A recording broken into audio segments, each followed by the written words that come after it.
Well, welcome to another edition of Motor Cars Enthusiasts. Right off the bat on today's show, the Jeep Gladiator is back in the news. Now, Jeep, as we talked about before, is going to build a launch edition of this machine. The weird thing is it's not just like 500 or 1,000 of these things actually built.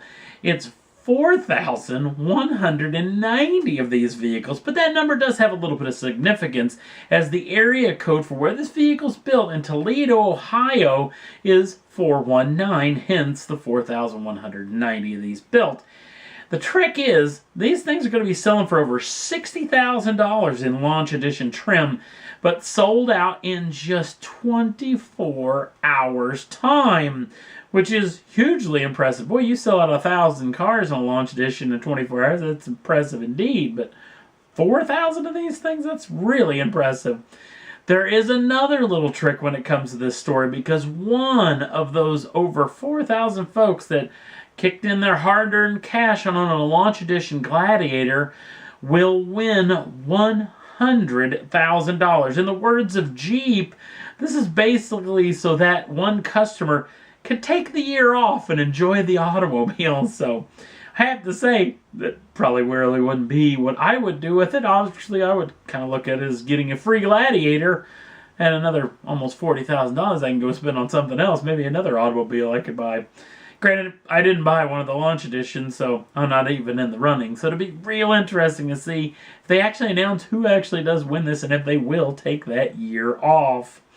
Next up on the list, we made fun of the Indianapolis 500 pace car on the April Fool's show, but we've now got the official word from the Indianapolis Motor Speedway that for the second year in a row, the Chevrolet Corvette will pace the field for the 103rd running of the greatest spectacle in racing, the Indianapolis 500. Now, they haven't made the announcement yet, but there's going to be a ton of these rolling around Indianapolis doing a bunch of work involving the speedway along with the vehicles that are actually going to be pacing the field, and these vehicles are going to be heading to dealer showrooms where you can actually buy it. Now, this is a little bit more of a track day weapon, not as aggressive as the ZR1 was last year, as this one only has the normally aspirated V8 inside of it, but it's way more predictable. No heat soak to worry about or anything like this. Granted, most of the people that buy this Indy 500 edition aren't really worried about heat soak. They're definitely not worried about track day weapons, so it'll be real interesting to see just how well the take rate is on this Indianapolis 500 edition, how many people will actually go with the logos on the car or actually just keep them alongside for when they may sell it one day. The Indianapolis 500 will take place on May 26th of 2019, and this vehicle will be at the Speedway the entire month of May through the 2 races they'll be hiding there. And boy, the month of May is only a handful of weeks away. Last up on the list, a little bit of Porsche news. This doesn't directly involve Porsche. It involves one of the biggest dealerships in their dealer network, Champion Porsche down in Florida. Now, you may remember this particular situation, and all revolves around a fella by the name of Shiraaz Sookralli. Sookralli was basically a big gun salesman and importer in the Champion Porsche lineup, but he had a little side hustle going on using Champion Porsche in his side hustle. He was hustling folks out of money. Now, you may remember this story from late last year. Mr. Sookralli basically was telling customers that he had the inside track on some of the most desirable limited edition models that Porsche was building at the time. The GT2 RS, the 911R, not even to mention the, as seen here, GT3 RS. And basically told customers that thanks to a little bit of deposit that he was going to take from them, he could get them on the list of these limited edition models. In some cases, actually taking full payment along with the deposit on this particular deal. And this deposit, apparently he was kind of snooker him, saying that for that deposit, he would get them on said list.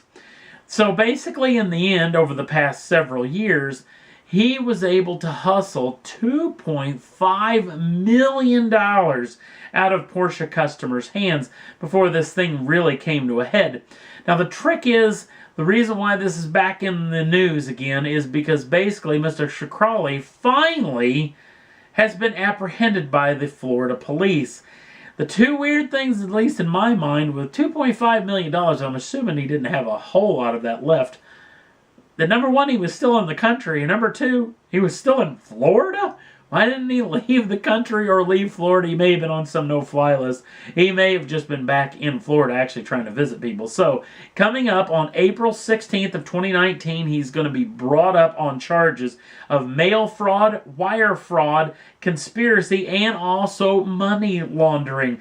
So really, the chances of this guy seeing the light of day outside of a prison cell for the rest of his life was probably pretty slim to none. But a real sad situation in this deal is all of those Porsche faithful who are throwing their money around trying to get on these lists and basically may never ever see that money ever again. So it's going to be interesting to see what happens on April 16th, and if there may be more to this story that could be coming up.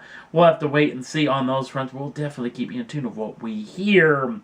And that's all there was that I thought was worth talking about for this edition of Motor Cars Enthusiasts. If you haven't yet liked us over on the Facebook page, you can do it right now and get all the latest updates that we get every day. Also, if you'd like to subscribe to the channel, get the first dibs on the brand new shows as soon as they come out. Thank you for watching, and we'll see you again real soon.